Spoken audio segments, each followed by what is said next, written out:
Glad you can join me for today's programming. And we've got a little bit different first half of the program. It may sound strange to you when I say that a giant is coming. I'm talking about a 10-story high, 112-foot statue that can impersonate anyone and that will be electronically connected to other like statues around the world. This statue is going to visit many cities in the world, and it's going to be on display. It's being celebrated and heralded even before it makes its global tour. Some pre-announced cities, this isn't all of them, but some include Berlin, Belfast, Dubai, Las Vegas, London, Phoenix, New York, Singapore. Many more will be added. This statue is going to be able to impersonate anyone. I'm going to repeat that. It will be able to impersonate anyone. Already they are superimposing all sorts of people in their promotion. John F. Kennedy, Nelson Mandela, music and Hollywood stars, anyone. And the statue will then impersonate them and be the perfect image of that celebrity.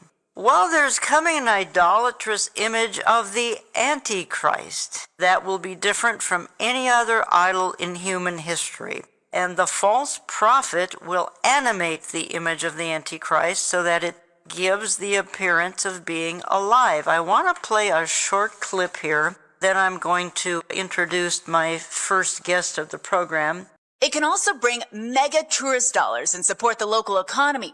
On this side of the pond, a group of entrepreneurs are trying to fund an ambitious project to do just that. It's part statue, part business, part museum, part foundation, part gathering place, all somehow in one experience. I mean, it's gigantic, and it's unusual, and it's magnificent, and it uses technology actually to celebrate humanity. It's a giant, more than 10 stories high, wrapped in an LED skin. It moves its head and its arms too. The designers say it's all about human potential and a greener future. The world has to change, and the giant wants to be part of this change and inspire people to reach their full potential and help save this planet. Their goal, put a colossal statue in 21 cities, each one highlighting the giants in their community. It's going to hook into the communities, and it's going to offer something really positive and also something fun and also something inspiring. And no need to take a traditional selfie. The giant does it for you. And after the year we've all had, reconnecting locally and globally is exactly what we need. Now, I understand, my radio audience, you can't see that statue that the little clip is based on. If you do watch the video version of our program, you will see this amazing statue. You can find that on my website, olivetreeviews.org. You can find that on YouTube, Rumble, his channel, LightSource. So encourage you to, when you can, watch the video version because you'll see so much more. I want to bring on my guest right now. He is Pete Garcia. Pete is a retired military veteran, an aviator, writer, speaker. He's a teacher of Bible prophecy and apologetics, and this is how I got to know Pete. He began his writing career at Jack Kinsella's Omega Letter. Pete has a chapter in the Terry James book, Lawless End Times War Against the Spirit of Antichrist. He has since branched out to create his own website, rev310.net. That's rev310.net. He's written over 500 articles, have been posted various places. Pete, welcome to the program for the first time. Thank you, Janice. A pleasure to be here.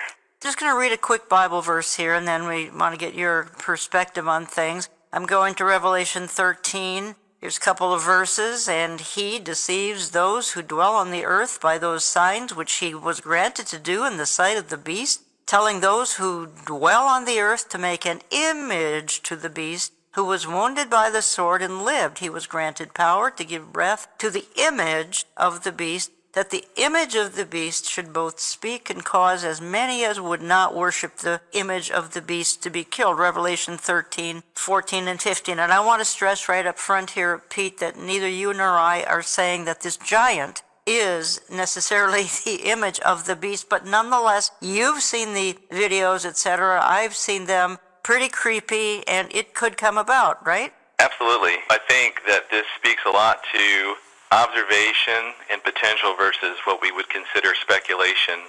And we are observing these things happening in our world today, and we're putting a spiritual eye to it and looking at these things through the lens of the Bible. And the Bible said that verse 2,000 years ago was written by John Right. on the Patmos. For millennia, theologians and teachers have wrestled with this idea of how can a statue come to life? Right. If you look at the world today, there's around 150 giant statues. These are statues that are about 98 feet and higher, the tallest being over 700 feet, and the smallest being around 98 feet. But those statues are built out of what we would consider traditional materials, stone and metals. Some have some wood and bamboo and things, but for the most part, they're fixed into whatever icon they're created as. Whether they're created as a Buddha or Muhammad or Jesus, they're going to stay that way until eventually they fall apart or destroyed. What's unique about these giant statues that are coming is very reflective of the narcissistic age we live in, with the ultimate selfie, the ecumenicalism of it, that these statues aren't fixed to one icon. They can be whoever you want it to be, whatever country or region of the world that you're in.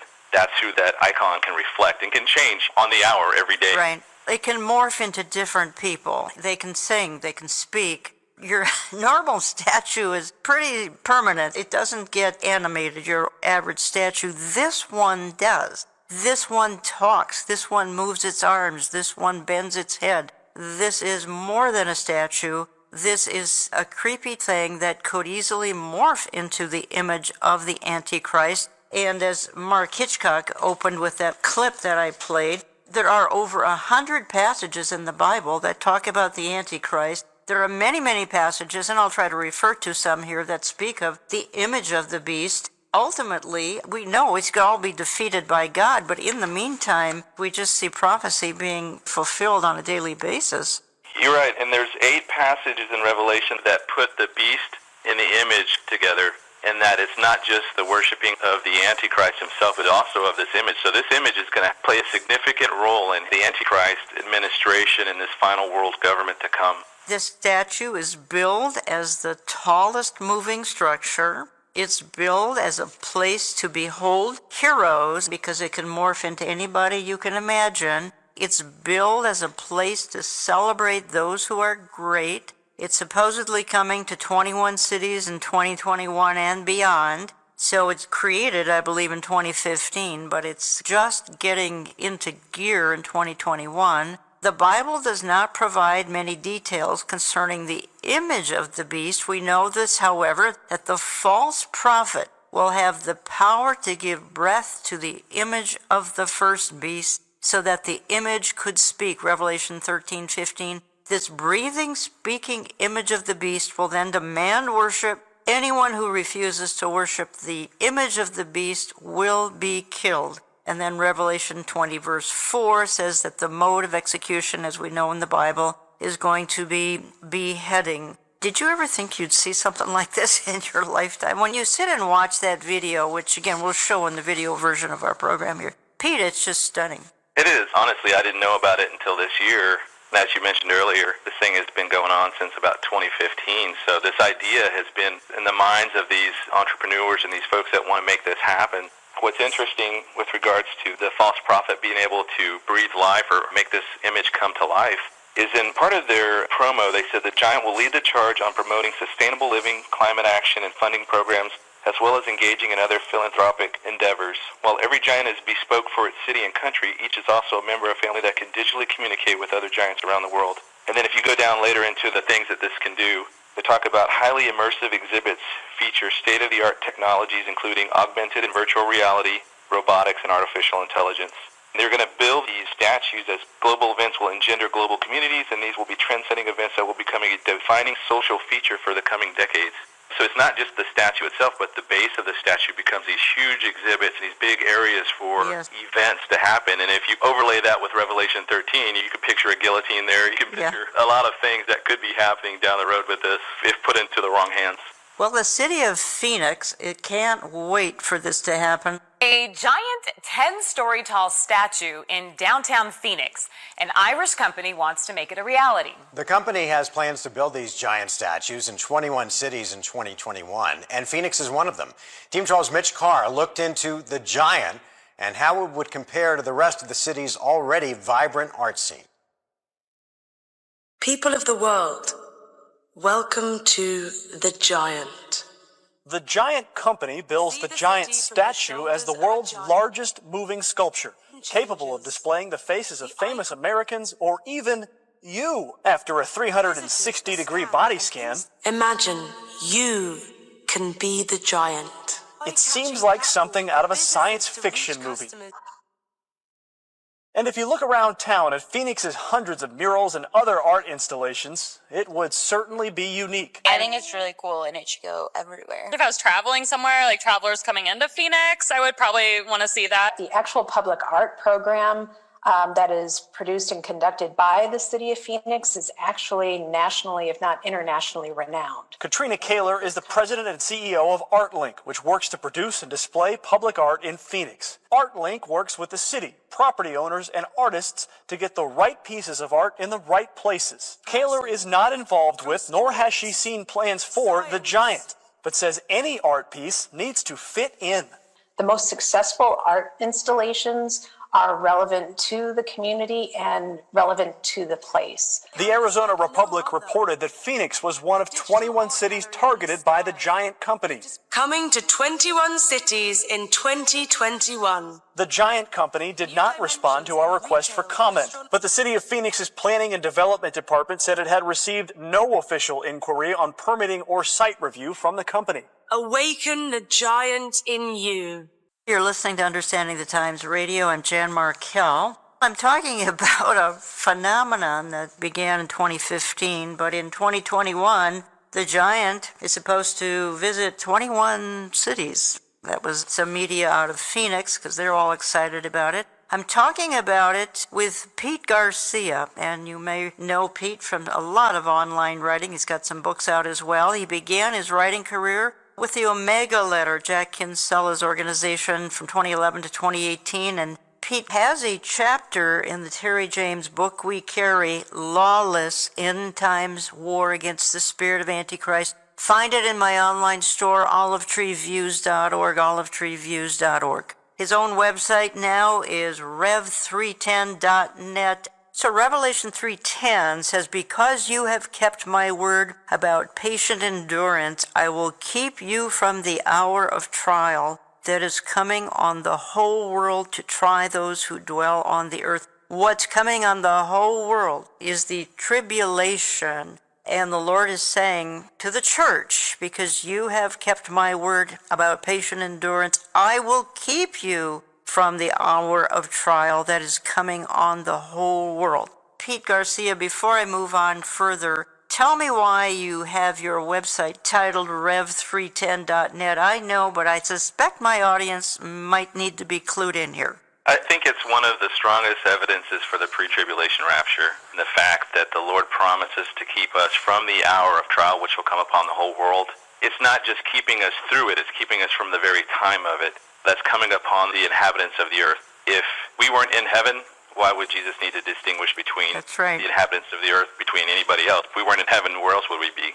So I think that's one of the strongest evidence for the pre-trib rapture, and that's why I fell in love with the name, and I'd never want to change it. You can find more at rev310.net. Going back to this image of the beast, so whatever it is, the image of the beast is the focal point of worship in the religion of the beast during the second half of the tribulation. Paying homage to the image of the beast is how the deceived people of the world will worship this man of lawlessness, the Antichrist. 2 Thessalonians 2:3, who sets himself up as a god in the temple of Jerusalem. And those who do not worship the image of the beast will suffer the wrath of the Antichrist, but those who do worship the image of the beast will suffer the wrath of God, which is far worse. We're not saying that this traveling giant is going to be the image of the beast, but again, it moves, it morphs into whoever you want it to be. Whoever people want to idolize and make a shrine out of, it can morph into that person.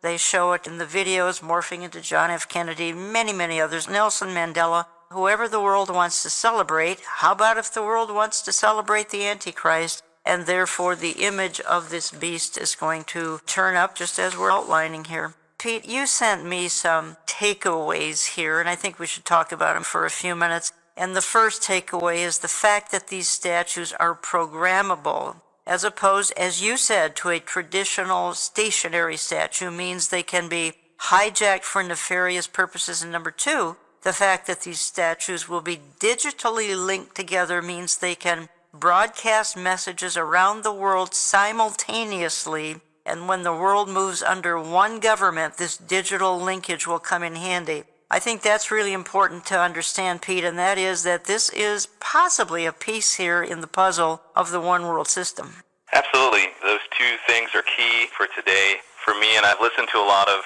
people speak about the giant, and they've talked about linkages to the Bible. What distinguishes these particular statues from any other time in history, and that the fact that they are programmable, but that programming can be hijacked, can be hacked, and they can be used for nefarious purposes. We know that demon possession can happen.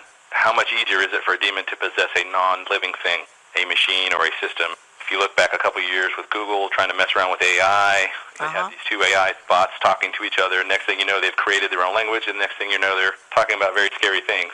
Bill Gates, Elon Musk, a number of other folks are terrified by the thought of artificial intelligence and the potential, as Elon Musk said, unleashing these demons on the world. Here are just a few illustrations referring to this image of the beast. Again, Revelation 13, 14, and 15, most obvious. The false prophet deceives those who live on the earth because of the signs that he is permitted to perform on behalf of the beast, telling those who live on the earth to make an image of the beast who had the sword wound and yet lived.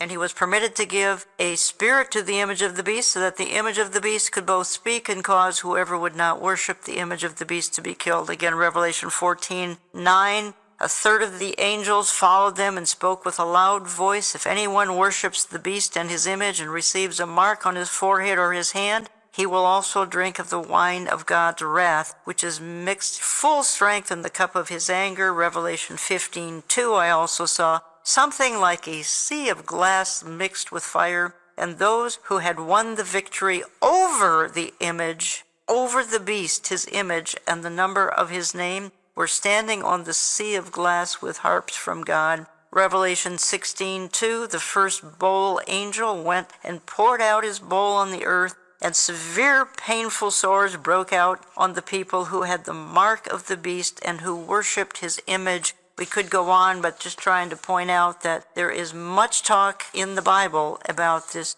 image of the beast. Pete, let me quote from an article you've written, and let's talk about it for the next remaining few minutes. Just going to read 2 paragraphs from a very recent article of Pete Garcia, and you can find more at rev310.net, rev310.net. You write, one of the biggest takeaways I have noticed throughout the last 2 years regarding the global response to the severe acute respiratory syndrome, COVID-19, is not the innate desire by responsible governments to eradicate this man-made virus, but in the slavish demands of obedience it placed on their citizens. Stay home, shut your business down, social distance, wear a mask, take the shot, take both shots, take both shots and wear the mask, take both shots, wear a mask and stay home, get the vaccine passport. And then you continue, as previously mentioned, perhaps COVID-19 was created with the sole intention of not creating a new virus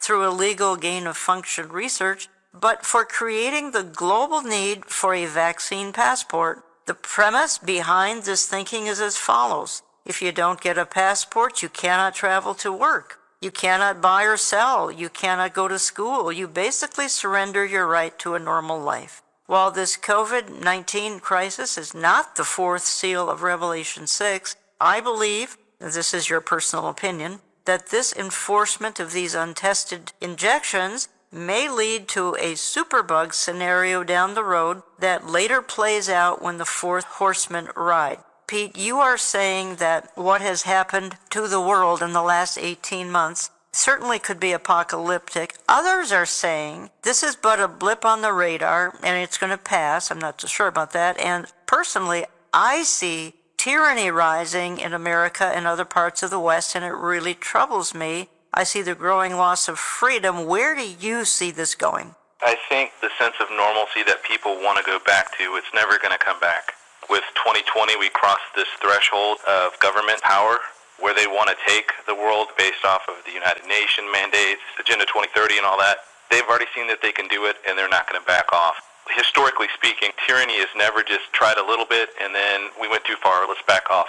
That never happens. It always escalates more and more until some crescendo happens, and whether that's a war, civil war, or something, it always pushes that limit to maximize government tyranny, and that's why the Constitution was written to limit government power. There's more things in the Constitution to empower the individual than there is to empower the government, which is why we have the checks and balances. So we found out this last year how powerful governors really are. Before that, most people never really paid too much mind about who the governor was. But now they can shut your state economy down. Now it sinks in like, wow, that really matters. 2020, as bad as it was, is as good as it's going to get. Things are just going to continue to escalate from there. And it'll be in different areas. It won't just be with pandemics. It'll be the economy. It'll be the dollar failing. And all these other things are going to start piling on top of each other until we reach this point where a one-world government is the only viable solution. That's right. And the experts will get on the soapboxes and they'll say, hey, we have to do this. This is the only way to go forward. I think that's where we're headed. Your conclusion, it's my conclusion too, and you write in your various articles, one I've cited here very recently, in your conclusion, first of all, we must recognize that our time remaining is incredibly short. Things are being condensed and compacted to the point that this convergence has been coming at us like a flood. You say this should promote two reactions from us, and this is what I want to focus on for just a minute here. Two reactions. Number one, loosen our grip on the things of this world. And two, step up to become the watchman God has called us to be. I think, Pete Garcia, the thing I see too much of, and I understand, a lot of people have a lot to live for, but they are clinging to the things of this world because they enjoy the things of this world so very much. But in the last 18 months, the things of this world are beginning to crumble, and you just alluded to we're just beginning to see the things crumble. What's next? The whole financial system? Possibly. All sorts of things could still crumble. And number one, step up to become the watchman God has called us to be. Go for it here. Why don't you expand on your thoughts here? We just got to look at the world today and realize that none of what's happening now, whether we're talking about the government's response to COVID, the rapid implementation of the vaccine, now there's talk about vaccine passports. Politicians are saying we need to make it difficult for people who are not vaccinated. All of this is by design. And it's all engendered to get us to go to a one-world system. The people that are pushing this, they're true believers in this, and that they believe that this is the only real way to fix all the world's problems. And I like the quote that I borrowed from Pastor Ken Ortiz. I led off with my article on that. He says, shadows are interesting things. They communicate a reality, yet they themselves are not really real. They indicate the thing that is coming, yet they are not the things themselves. What we're seeing today are the shadows of the things that will happen inside of the tribulation. We're starting to see them now. And if we're starting to see those things now, how much closer are we to the Lord's return at the rapture?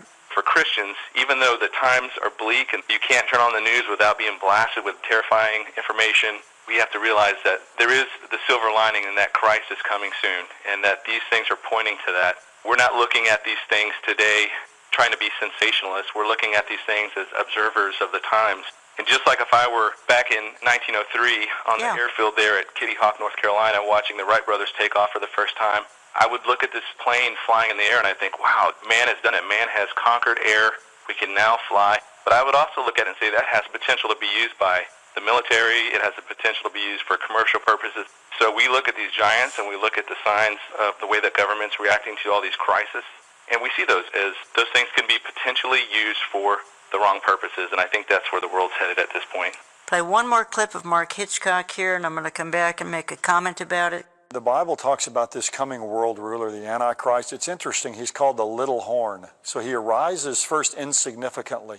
That's why when people always write me today and say, well, who do you think the Antichrist is? And, you know, they're trying to figure out the Antichrist. We don't know who he is today. He's going to rise insignificantly. If someone were significant on the scene today, that's not him, because he's going to rise from insignificance. So this could be someone who is a backroom bureaucrat right now. That's right. Not a clue. That's right. And my view is that I think Satan always has a man ready in every generation. I think there's always an Antichrist who's alive somewhere. That's interesting. That's an interesting thought. That is. Pete, I agree with Mark Hitchcock. There in every generation, Satan had someone that he had tapped on the shoulder who could emerge as an antichrist, and he's got someone tapped in our current generation. We don't know who that is, and the purpose of this hour is not to try to figure him out today, but each generation, someone, Satan says, you be ready to go when I give you the signal. There's probably more than one. If you look back to World War II, World War I, in the time period there, you had four folks. That's right, you did. Hitler, Mussolini, FDR. Anytime you give man power, it's a very addicting drug to have power over other people. And Satan can use that to anybody that's not redeemed by the blood of the Lamb. He can turn their hearts. And we don't know who this guy is yet, but we know he's coming. And the Bible says that when he comes, he's also going to have this image with him. And this image is going to be part and parcel with his administration and how he rules over the world and demands worship from everywhere, and how he can demand worship from everybody everywhere and only be in one place at a time. So the economy, having this economic system of the mark of the beast to control all buying and selling, we can see shadows of that now with this talk of the vaccine passport, where you can't buy or sell, you can't travel, you can't leave your house, you can't leave your country unless you have this thing. These are shadows of things to come, and we're seeing them now in our day, and that should cause us to want to have a seriousness in our walk with the Lord. Amen. To get serious about getting busy about the Lord's Word. Luke 21:28, when you see these things begin to happen, look up and lift up your heads because your redemption draws nigh. Pete Garcia, thank you for joining Understanding the Times Radio today. Again, you can learn more at rev310.net. And we'll talk again, Pete. Thank you. Awesome. Thank you. Back in a couple of minutes. Don't go away. It's right around the corner now, so why not get it on your calendar and plan to live stream this timely event? Behold He Comes is the West Coast Prophecy Conference on September 11th at Calvary Chapel, Chino Hills, California, 9 a.m. to 4:30 p.m. Pacific Time. All seats are taken, but you can stream the event live or on demand anytime for just $5. Here is Pastor Jack Hibbs. Hi, I'm Pastor Jack Hibbs, and I want to encourage you, Pastor, to join us for a live stream event on September 11th. That's a Saturday, 2021, where we are going to be hosting a very special Bible prophecy conference titled Behold, He Comes. My goodness, around the world, there are so many things going on that herald the coming of Jesus. So we're going to get together, and I'm going to be joined with special guest speakers Amir Tsarfati and Jan Markell and Barry Stegner as we spend Saturday, September 11th, streaming live various teachings concerning what does the Bible say about our days. We believe it's going to be a great opportunity for you to gather your church together and have a tremendous time of being in the Word. We'd love to have you join us. It'd be very exciting. So listen, to find out more, please go to beholdhecomes.org. Beholdhecomes.org, and we hope to see you online. Say, I recently did an interview with Tim Moore, who is the new head of Lamb Lion Ministry, founded 40 years ago by Dr. David Reagan, and the program aired on their television program, Christ in Prophecy, just a few weeks ago. Tim and I discussed the turmoil of our times in the world and the church. I hope you enjoyed this short interview. It's posted to my website under video and also under radio, then to complete archives, if you'd like to see it again. A number of prophetic voices have proclaimed truth to our culture, but one is unique. As both a woman and a Christian with a Jewish heritage, Jan Markell represents a modern-day watchman or watchwoman. Jan began following Yeshua when she was 11 years old. As a young woman, she traveled to Israel, studied Bible prophecy, and served with Jews for Jesus. In 1982, Jan launched Olive Tree Ministries to help people understand the times according to the Bible, contend for the faith in Jesus Christ, and help the church stand against deception as watchmen on the wall in these last days. I can't think of a more significant or timely calling. Today we'll hear from this giant in the Bible prophecy realm who the Lord has disguised as a wonderfully petite woman. Jan, thank you very much for welcoming me and for being a part of this broadcast of Christ in Prophecy. Welcome to Minneapolis. So glad you can be here. Well, thank you very much. Obviously, we are here at not only her hometown, but actually her home and the headquarters of Olive Tree Ministries, and it is a beautiful day in Minneapolis. It was a little foggy this morning, but the fog has cleared, and that's kind of symbolic that the fog is clearing even as we are able to understand more and more of Bible prophecy. That's very, very well put. Well, I don't know about that, but I know that the Lord has given you insight, Jan. So what has He laid on your heart that you've been sharing through Olive Tree Ministries these many years? Tim, I think that we are in the most profound times when it comes to the topics that we cover on a daily basis, the most profound, stunning times, perhaps with the least amount of interest in the church. And I think perhaps this last year that might have changed a little bit, and that's because this last year has been so significant with incredible happenings around the world, with what this pandemic has done to the world and the church, and setting the stage for global government, etc. I think now there's a little more interest in the church, but it's been tough to get the church to get really interested in these important issues. Well, I know that your ministry focuses on sharing truth from a biblical perspective and calling the church away from apostasy. But just to quote, your purpose here at Olive Tree Ministries is to help people understand the times according to the Bible, contend for the faith in Jesus Christ, I love that phrase, and help the church stand against deception as a watchman on the wall in these last days. And again, as a watchwoman, you have most assuredly fulfilled that mission statement. Well, I would like everyone to be watchmen on the wall, yes. Every Christian. And I don't want them running away from our times. And I was just watching some clips this morning on YouTube, and it was the media talking about how people indeed are running away from reality because reality is getting scary. For the Christian, that shouldn't be the case. I mean, the Bible laid all of this out for us, everything. There's not even any uncertainty for the believer. We know what's going to happen. We don't know the timing exactly. So it's exciting times. It certainly is. One of the things I was excited, even in studying in your ministry and doing some research, you named it Olive Tree Ministry. And I have to tell you, Miss Jan, that when I go to Israel, it's amazing to me to see the number of olive trees represented, not just literally with the trees that are growing naturally and having been planted, but it has become a symbol of modern Israel. It's like the stump that was cut down is springing forth new life. And even as we visit Yad Vashem on our pilgrimage groups, the Holocaust Museum there in Israel, they have a pen that they sell, a lapel pen, that has an olive branch intertwined on a strand of barbed wire, symbolizing that out of the Holocaust of this last century, there is yet new life being sprung forth in the Jewish people, and the Lord is not done with them. He still has a purpose and a plan to bring a number of them. So you are a living witness of God's goodness and His graciousness in bringing Jewish believers, Gentile believers into His church here in the United States and indeed even in Israel. Well, I think one thing you said that's interesting that I'm just going to build on for a moment, and that is, out of the terrible evil of the Holocaust, God brought good out of it, creating the nation of Israel. The nation of Israel came because the Jewish people had been so persecuted that the world came together in 1948 and said, yes, they should become a nation. The United Nations agreed because they'd seen the wreckage of the Holocaust. Right. And so God allowed that to happen. And the primary result was the rebirth of the nation of Israel in their own land. Growing up and as a young woman, did you ever see yourself becoming a prophetic voice to America or to the world, as Dr. Reagan has declared?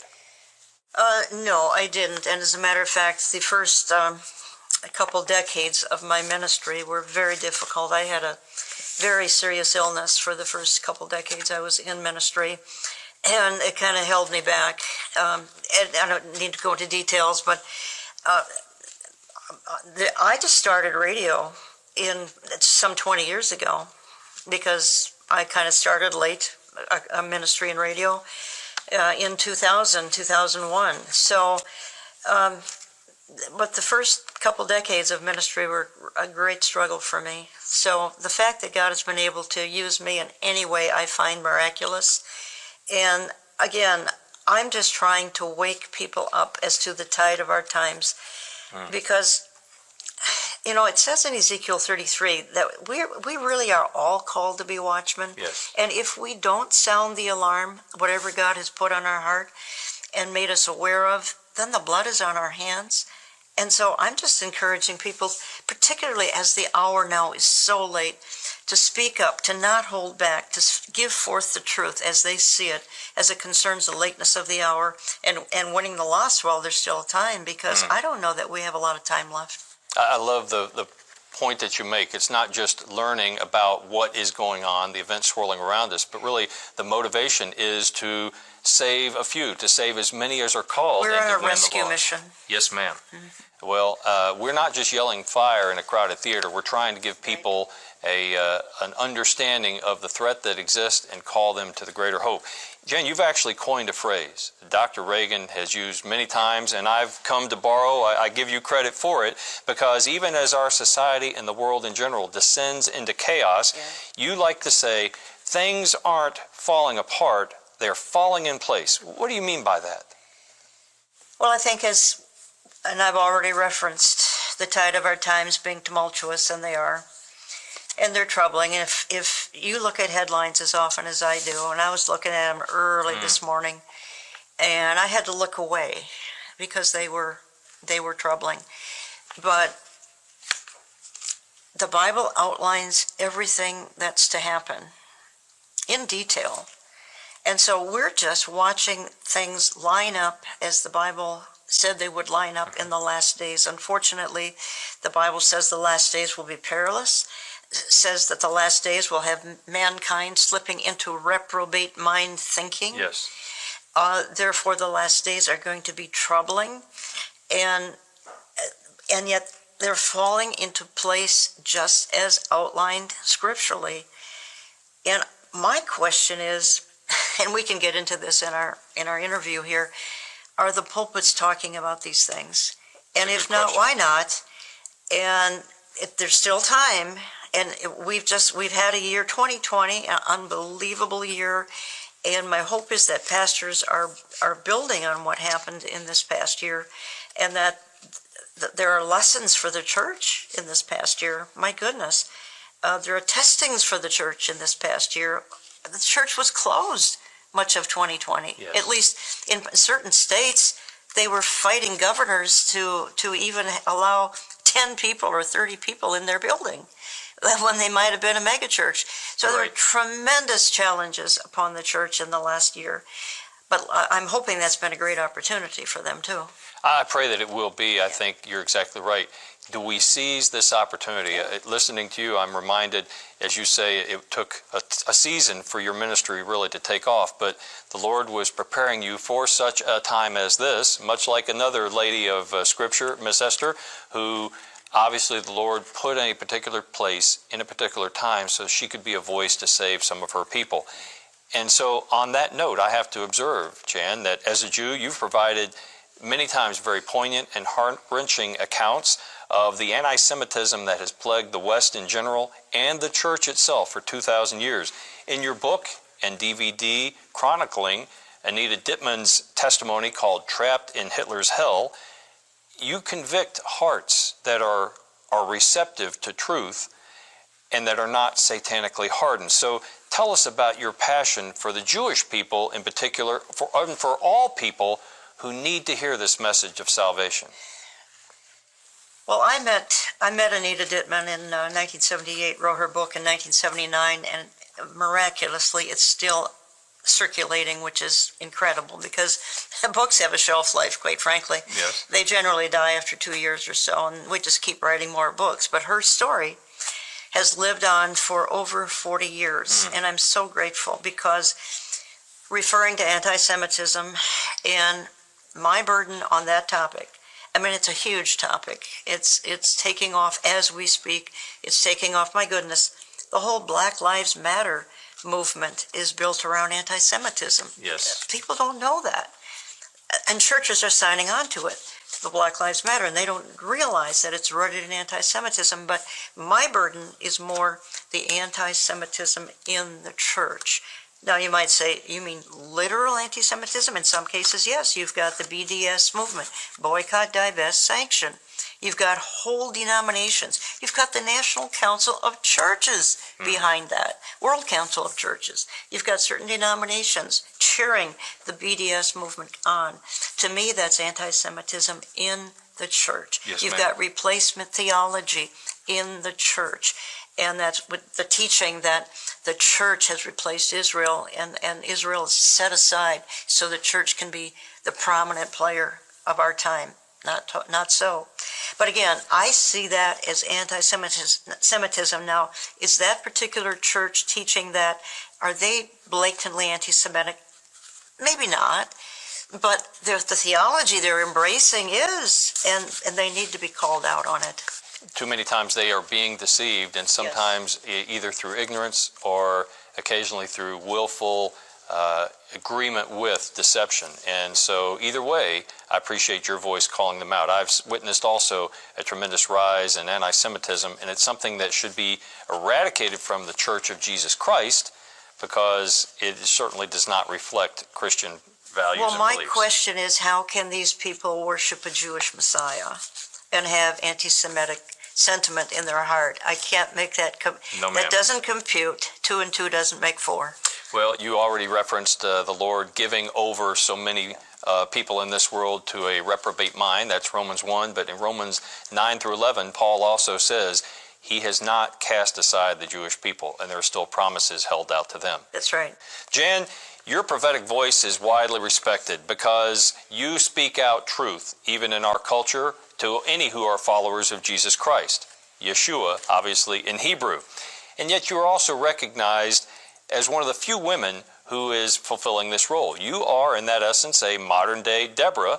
And from that unique perspective, what kind of challenges and opportunities have you experienced as a leader here at Olive Tree Ministries? Tim, I have had the distinct privilege of, for 40 years, filling a pulpit in every denomination imaginable, even in a Catholic church, giving the truth of the gospel, giving the truth of the issues we're talking about right now, seeing people come to faith in Jesus Christ for the first time. It has been, I could break down in tears just thinking about the times that I have had with wonderful people, some of them believers, some of them about to become believers as a result of a message that might have been given. Some of them not believers, but going home and thinking about eternity. I remember one day in a denomination I will not name, you would not expect them to be believers or to be enthused about this message, things we're sharing. As I left the parking lot, they were walking alongside my car asking questions. They were so hungry for the truth. They did not want me to go. And it was an auditorium filled primarily of unsaved people. But they heard something that day that registered with them. And I don't think they'll ever be the same. And I've had the privilege of seeing that for all these years. And again, all the more is it more significant now in these last, not days, these last hours, that we keep this message alive. Yes, ma'am. Well, obviously, over the years, the Lord has blessed your ability to reach people through new mediums. I know one of your major outreaches is through radio, but you also have newsletters and, of course, an internet presence as well. Yes, and you have to today, because today's generation is electronically connected, and you've got to register with them, or they'll be left behind. Well, one of the things I appreciate so much is our connectivity between our ministries, Lamb and Lion and Olive Tree, to make sure that we are mutually supportive and sharing the same message, and as we talked earlier, even holding each other accountable. Well, I noticed even in reading your newsletters from the year 2020, a couple of topics jumped out at me because they were so timely given all the unrest of that year. You talked about globalism's perfect storm and an article entitled, "Everyone's Doing What Is Right in Their Own Foolish Eyes." Oh, that's very timely. So what other lessons did 2020 teach us as we witnessed a rise of lawlessness even here at home in the United States? Well, and I'm glad we're talking about it, Tim. We're in Minneapolis. I'm in ground zero for the past year. The turmoil that was sparked in 2020 started 20 minutes from my home in Minneapolis when George Floyd was pinned down by a policeman. And that sparked unrest in the country that I frankly question will ever settle down. I mean that. It could be ongoing forever. And that's the racial strife that was stirred up. But I don't want to go down that path. The path I want to go down is that there is an agenda by the global cabal, the globalist system, and they needed a crisis. And they used 2020 as their crisis, be it the pandemic, be it the racial strife. They used all of that as the global crisis. Remember, it wasn't an American crisis. It wasn't a North American crisis. It was a global crisis. Yes. They used that crisis to help get their global government launched a little bit more. Obviously, it's not in play. The Antichrist has to be here, and the church has to be gone. So, but again, if we're in the last hours, that's exciting. It is exciting. I think one of the lessons we talked about earlier is the way that those bent on globalism or on taking over in a dictatorial manner will use every opportunity. We used the reference of Kristallnacht, the Nazi German night of glass, where German thugs, Nazi thugs, went around breaking glass and persecuting Jews in particular. But then Adolf Hitler said, well, you see all this unrest, if you just put me in power, I can tamp down the unlawfulness that is taking place. Well, he was spurring it on, and today many of those who are claiming to want to get power to quell the unrest are the ones that are fomenting it all along. That is true. I am concerned about stoking the flames, and literally, and we see that going on. And the church needs to come and put out these fires. But I'm seeing the church sign on to the racial unrest, all in the name of social justice, and then signing on to the agenda of Black Lives Matter. It's a terrible mistake they're making, because in the name of social justice, I mean, they're signing on to a movement that's very unhealthy, the whole Black Lives Matter movement. Well, obviously, Black Lives Matter and some of their manifestos as an organization are not only tremendously anti-Semitic, but they are pushing a very radical agenda of LGBTQ+, meaning that they are totally renouncing any Judeo-Christian values, even the family as a basic unit that was God ordained. So it is very problematic. But what do you see in some of the other trends, even from recent months and years, 2020 being a prime example, of demonstrating and foreshadowing the way that the Antichrist will rise to power? Do you see anything that we should be alarmed about? Yes, I think we should be alarmed when we see unmitigated lawlessness, and I don't think we know where that's going, but we've seen in the last year, we've seen lawlessness take over our country. As a matter of fact, it took over parts of Australia and parts of Europe as well. And anything that is lawless is not of God, and is obviously the rise of the Antichrist spirit. And I think, Tim, that's what I saw most in the year behind us. I think the thing I saw the strongest, the most impactful, in a bad way, negative way, is the spirit of Antichrist raise its ugly head in the world and trying to influence the church. I don't know if it was successful, but they tried. And again, is the believer, are your listeners pushing back with the truth? And that's all we can do, is give the truth of what's happening in our world, and give the truth of the gospel, and get people in this rescue mission we have, get them into the lifeboat, so to speak, of salvation.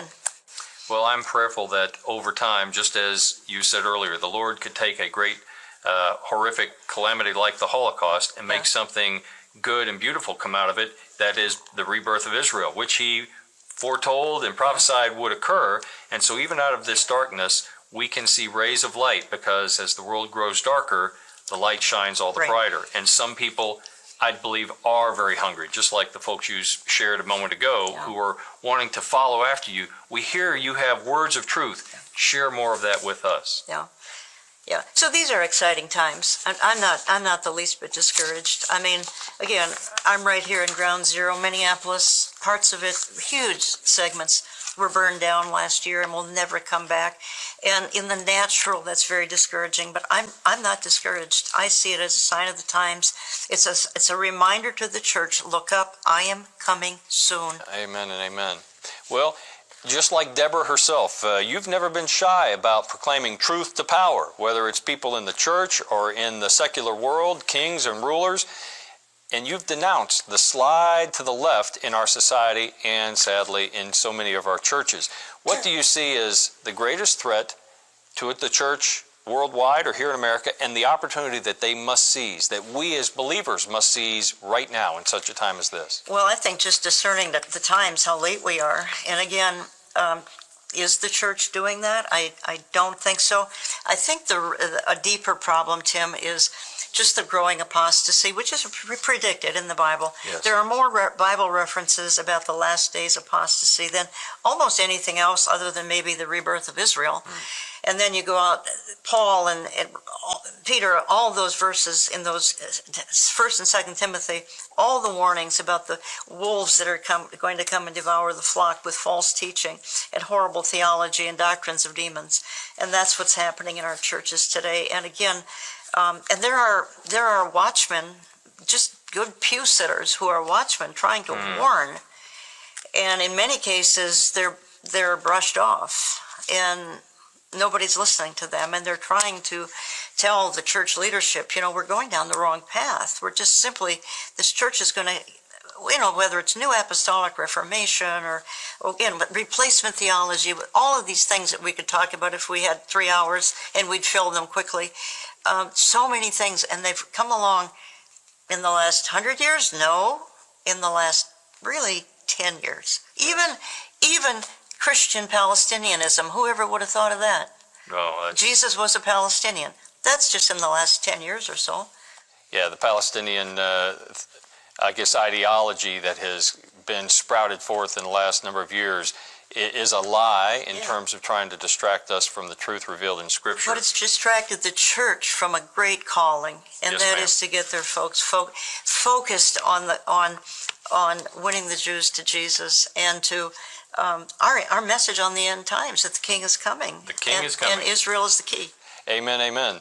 Well, I appreciate what you said even about Ezekiel earlier, and being a watchman, a watchwoman, because the Lord said to Ezekiel, they will not listen to you, but I hold you responsible to declare the truth even though they won't, or if they don't listen to you. And so, Miss Jan, you have obviously been a watchman who has been faithful, and regardless of the great numbers of folks who are groping in darkness and whether or not they come to that light, you have been faithful in proclaiming it.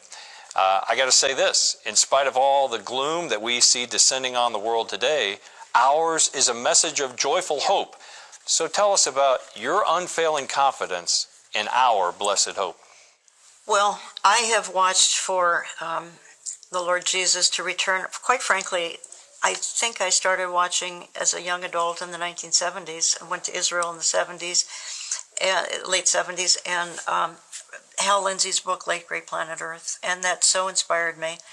And I just want to encourage your listeners, we are not in dark times. I know the headlines appear that way, but we are a privileged generation to see all these things coming to pass. Whoever thought we'd be a part of the generation to see Israel become a nation? Just to see so many things that are transpiring before our eyes on a daily basis, including the lawlessness, unfortunately. You've got to see the good and the bad. Yes, ma'am. And then translate the bad into good news that the King is coming. And these are signs heralding his coming. I'm excited. I'm thrilled to be a part of this generation. It's been a tremendous experience, and I've been privileged to work with you and Dave Reagan and Nathan, and to have partners in this kind of a ministry is needed, because shots are coming at us every day. Yes, they are. Well, as Adrian Rogers was wont to say, it's getting gloriously dark. Yes. And you just hit the nail on the head. The King